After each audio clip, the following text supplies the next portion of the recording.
Hello friends, ഇതെന്താന്ന് കണ്ടോ? എന്താ എന്ത് വെച്ചിരിക്കുന്നു?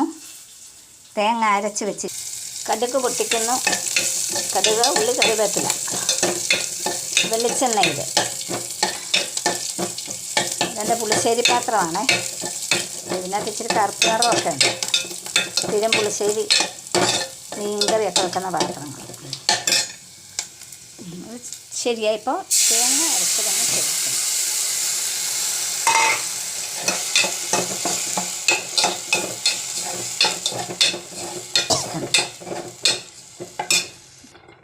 അപ്പോൾ ഫ്രണ്ട്സ്, ഇത് മാമ്പഴ പുളിശ്ശേരിയല്ല, റംബൂട്ടാനാണ് കേട്ടോ.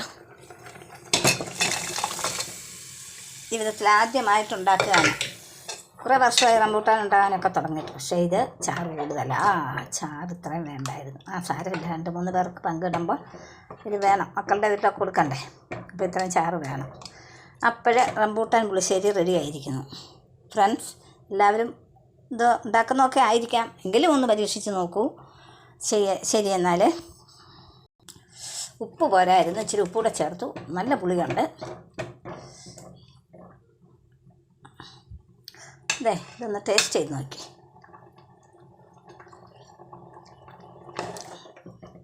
അപ്പം നല്ല ടേസ്റ്റായി. നല്ല പുളിയുമുണ്ട്, ഉപ്പുമുണ്ട് ആവശ്യത്തിന്. അത് ഇനി തിളയ്ക്കണ്ട, ഓഫ് ചെയ്യാം. ഇന്നുള്ള അടുത്ത കറി വാഴച്ചുണ്ടും വൻപയറും തോരൻ ഉണ്ടോ. ഇത് നല്ല സൂപ്പറായിട്ട് നല്ല തേങ്ങ, വെളുത്തുള്ളി, ജീരകം, കാന്താരിയൊക്കെ അരച്ച് വെച്ചതാണ്. റംബൂട്ടാനും കാന്താരി അരച്ചാണ് വെച്ചത്. ഇച്ചിരി ഉണക്കമീനും കൂടി പൊരിക്കാം. ചോറ് വെന്തുകൊണ്ടിരിക്കുന്നു. അപ്പോൾ വീഡിയോ ക്ലോസ് ചെയ്യണേ. എല്ലാവരും കാണണം, ഇത് ചെയ്ത് നോക്കണം. ലൈക്കും ഷെയറും കമൻറ്റും എല്ലാം ചെയ്യാൻ പറ്റുമെങ്കിൽ ചെയ്യുക. ഓക്കേ.